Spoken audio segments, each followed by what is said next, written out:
El día de hoy vamos a hablar sobre la espermatogénesis o gametogénesis masculina. Antes de ver este video, para que entiendan mejor la serie de videos que vamos a hablar sobre este tema, les recomiendo ver el de generalidades de gametogénesis.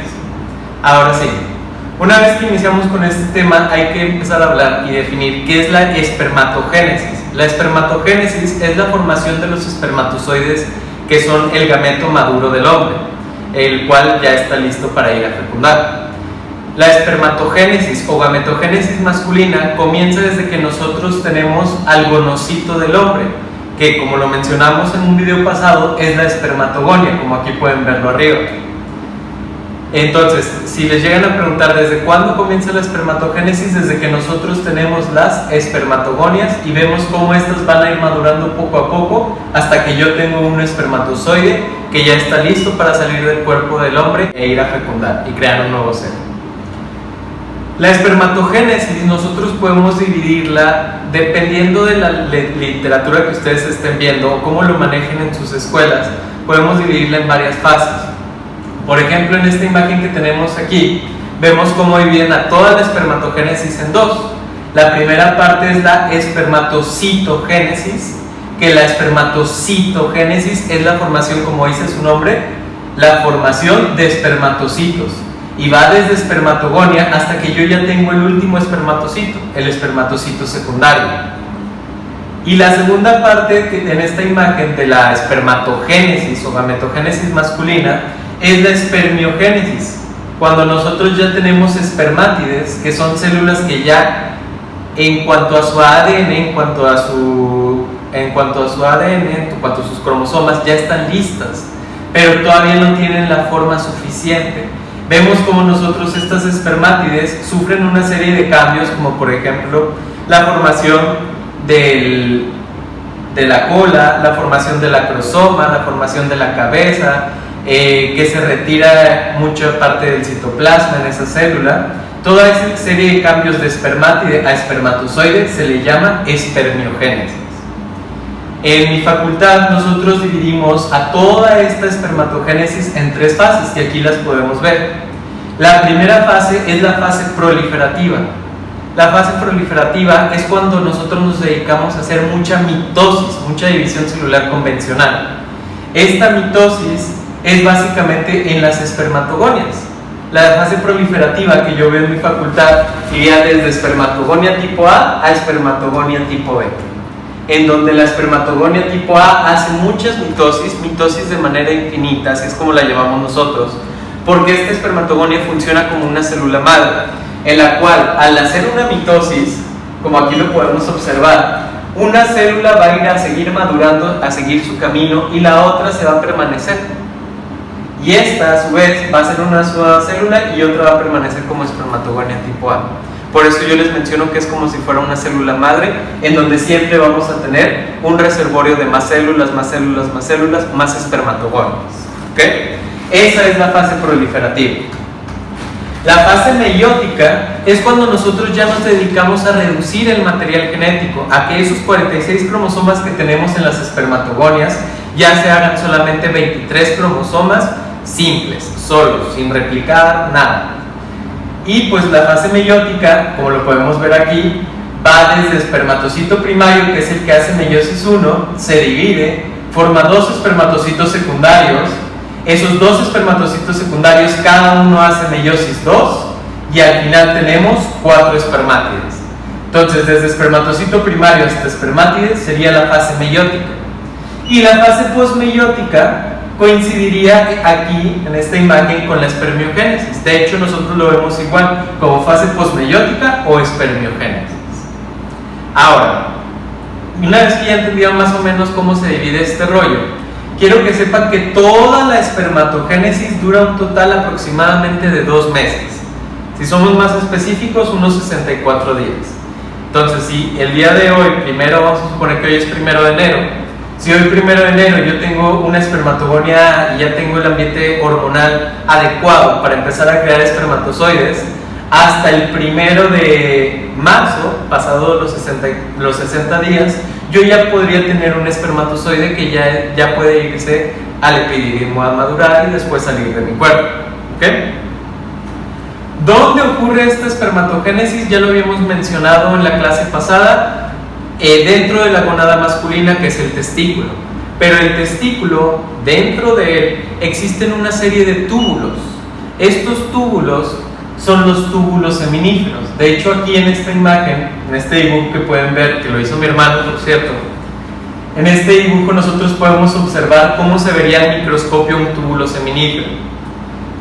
Ustedes imagínense que así como este túbulo hay un chorro, hay demasiados, hay uno aquí, otro acá, hay muchísimos túbulos seminíferos, ¿ok?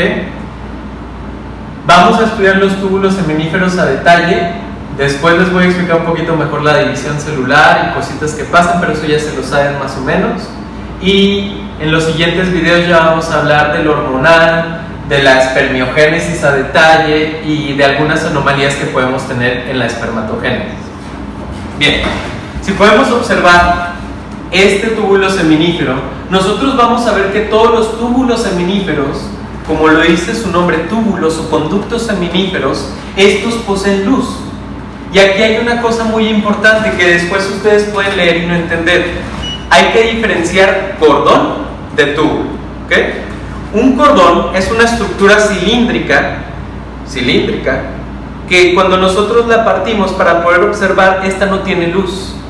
Ustedes imagínense, ¿qué les puedo explicar? No sé, aquí se los voy a dibujar, por ejemplo. Ustedes imagínense una estructura cilíndrica, algo 3D, que cuando ustedes intentan ver a través de ella, no pueden porque está completamente rellena. Si yo hago un corte transversal de esto, ustedes verían que los cordones no tienen nada de luz, están completamente rellenos, cerrados, ¿ok?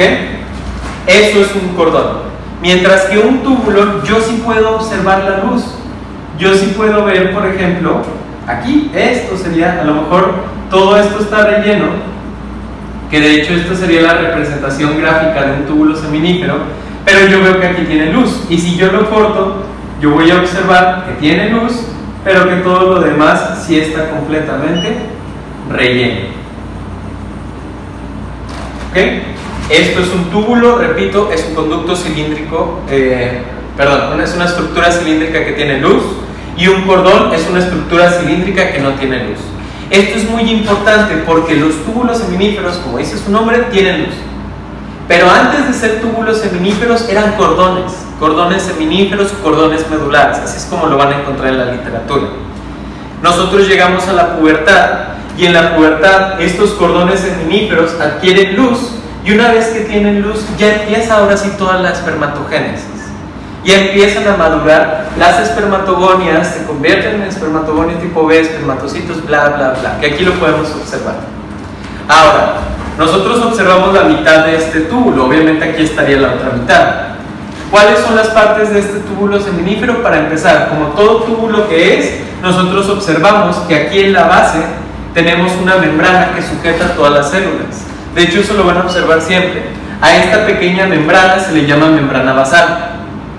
Vean cómo la membrana basal iría todo esto, y toda esto es la que me delimita el túbulo por fuera, ¿ok? Después siguen las células que se encargan de formar el epitelio, el revestimiento de este túbulo. ¿Cuál es el epitelio? Por ejemplo, aquí yo vería células, si yo lo dibujo en otro color para que lo observen bien, verían aquí células, y estas células son las que revisten al túbulo seminífero. Estas células van desde la base hasta la luz.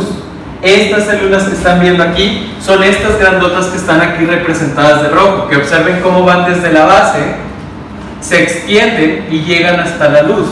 Estas grandototas son las, por aquí vienen, no viene señalado, pero estas células grandototas son las células de Sertoli. De hecho, aquí viene señalado un núcleo de una célula de Sertoli, ¿okay? Este sería otro núcleo de la célula de Sertoli. Si ustedes les llegan a preguntar qué son las células de Sertoli o células sustentaculares, son las células que forman el epitelio de los túbulos seminíferos. Y dentro de ellas es donde se encuentran todos estos gametos, ¿ok? Muy bien. Ahora, la maduración de estos gametos va a ir desde la base hasta la luz. Eso quiere decir que las primeras células, los primeros gametos que yo llego a ver aquí, pegados a la membrana basal, van a ser espermatogonias, ya sea tipo A o tipo B. Si yo avanzo un poquito más, voy a ver espermatocitos. Estas son espermatogonias, estos ya son espermatocitos primarios. Yo vería en teoría espermatocitos secundarios. Ahorita les explico por qué por lo general no podemos ver espermatocitos secundarios en un túbulo seminífero. Y un poquito más arriba, observen cómo estos ya cambian. Estos ya se ven diferentes. Estos negros y este azul alargado con cola ya son espermátides. ¿Ok?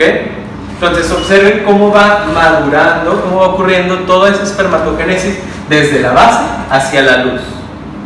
¿Sí? Muy bien.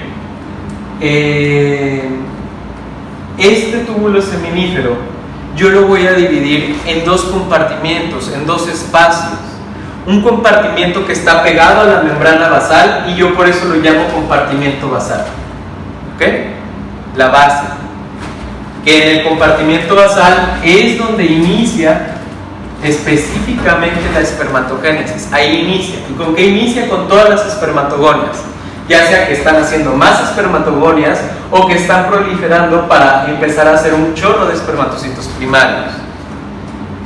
En el compartimento basal, si ustedes les llegan a preguntar, nosotros vamos a encontrar espermatogonias tipo A, espermatogonias tipo B y espermatocitos primarios preleptoténicos, que en otro video les voy a enseñar qué son los espermatocitos primarios preleptoténicos. ¿Ok? En el compartimento abdominal es donde yo veo que ya comenzó ahora sí la meiosis. Entonces ya voy a ver espermatocitos primarios que ya comenzaron la meiosis, que ya comenzaron la profase, el leptoteno, cigoteno, paquiteno, diploteno, diecinesis. Entonces yo veo espermatocitos primarios en el compartimento basal y en el compartimento abdominal. De hecho, esa podría ser alguna pregunta en sus escuelas, que el espermatocito primario es la única célula que se encuentra en ambos compartimentos. Sin embargo, los espermatocitos secundarios y espermátides solamente los voy a encontrar en el compartimento abdominal. Ahora, ¿qué es lo que me divide a este túbulo seminífero en esos dos compartimentos? Fácil. La unión entre las células de Sertoli. O sea, uniones intercelulares. A lo mejor ustedes todavía no las ven, a lo mejor ya saben un poco de eso, sobre los desmosomas y todas esas cosas. Eso es un poquito más de histología. Si quieren, después les puedo explicar un poquito de eso. Pero nada más quiero que se imaginen que todas estas células que yo tengo aquí, todas estas células que yo tengo, hacen uniones entre ellas, y esas uniones entre ellas, es como yo les digo a mis alumnos que imaginen que es como si se agarraran de las manos. Si estas se agarran de las manos, si todas estas células se agarran de las manos, vamos a formar una barrera imaginaria, una línea. Y esa línea es la que me va a dividir al túbulo seminífero en estos dos compartimentos, en el compartimento basal y en el compartimento abdominal. ¿Ok? Y esa línea que nosotros tenemos, esa unión, esas uniones intercelulares de las células de Sertoli, nos forman a nosotros la barrera hematotesticular. Entonces, la barrera hematotesticular o la barrera testicular que nosotros tenemos se forma gracias a la unión, repito, de las células de Sertoli y me divide a los túbulos seminíferos en estos dos compartimentos. El compartimento basal sí está en contacto con la sangre, por eso se llama hematotesticular. Vamos a imaginarnos que aquí está un vaso sanguíneo, aquí hay eritrocitos. El compartimento basal sí tiene acceso a la sangre libremente. Aquí pasan los anticuerpos, todo lo que pasa por la sangre, ¿ok? Mientras que el compartimento abdominal, ese se aísla de la sangre. No significa que no le llegue nutrientes, sino que simplemente tratamos de que casi todo lo que está en la sangre no pase por ahí. Por eso nosotros lo llamamos una barrera. De hecho, después van a ver que donde existen barreras es para evitar que todas las cosas de la sangre pasen a esos lugares. ¿Ok? Muy bien. Otra cosa muy importante. En este túbulo seminífero, las células que nosotros encontramos más grandes son los espermatocitos primarios. De hecho, aquí se puede representar muy bien en esta imagen. En esta imagen yo logro observar cómo las espermatogonias pues tienen un tamaño promedio. El espermatocito primario, que es el que inicia meiosis, está sumamente grande. Está grande, de hecho es la célula más grande de todo el túbulo seminífero. Después, cuando este se divide por meiosis 1, las dos células resultantes, los espermatocitos primarios, tienen la mitad de tamaño. Estos se dividen y las espermátides todavía tienen la mitad del tamaño. Es como si cada vez sean más chicas. ¿Okay? Muy bien. Hablando específicamente de todo esto, ¿cuánto dura la fase proliferativa? La fase proliferativa, que era cuando nosotros nos dedicamos a hacer más células, dura un total, y solamente hacemos mitosis, divisiones celulares convencionales, dura un total de 16 días. Y aquí podemos observar cómo va a haber espermatogonia A, que se dedica a hacer dos células, una se va a convertir en espermatocito, en espermatogonia B, y la otra va a seguir siendo espermatogonia A para siempre tener reservas. La espermatogonia tipo B hace 5 divisiones por mitosis más. Esta sería la primera división donde salen 2 células, segunda división donde salen 4, tercera división donde salen 8, así hasta llegar a la quinta división y tener un total de 32 células. Estas 32 células, ya una vez que pasaron esos 16 días, ya tenemos estas 32 células, y estas 32 ya están listas ahora sí para reducir el material genético y empezar esa división celular especial mediante la meiosis. Por eso estas 32 células nuevas, que aquí nada más hay pocas porque pues si no, no cabrían todas, estas nuevas 32 células serían espermatocitos primarios. Ya sabemos que el espermatocito primario sigue teniendo 46 cromosomas, duplica su ADN y por eso lo llamamos diploide bivalente. La meiosis 1 tarda bastante. La profase, metafase, anafase, telofase tarda bastante. De hecho, la más larga de estas es la profase. La profase tiene ciertas subfases que en otro video les voy a explicar, pero así rápidamente son leptoteno, cigoteno, paquiteno, diploteno y diacinesis. ¿Okay? Cuando esta se divide, ya salen los dos espermatocitos secundarios, que son haploides bivalentes, y estos inmediatamente aparecen, inmediatamente lo primero que hacen es dividirse, hacen la meiosis 2, ¿ok? Hacen esa meiosis 2 y tenemos de cada una de ellas que surgen 2 espermátides, para al final de un solo espermatocito primario tener 4 espermátides. Estas 4 espermátides ya están listas para cambiar morfológicamente hablando, para cambiar su forma y convertirse en espermatozoides mediante el proceso llamado espermiogénesis o fase postmeiótica. ¿Okay? Fíjense cómo aquí hay una espermátide. Esta azul es una espermátide que se ve todavía un poquito grande. Estos ustedes podrían pensar que a lo mejor ya son espermatozoides.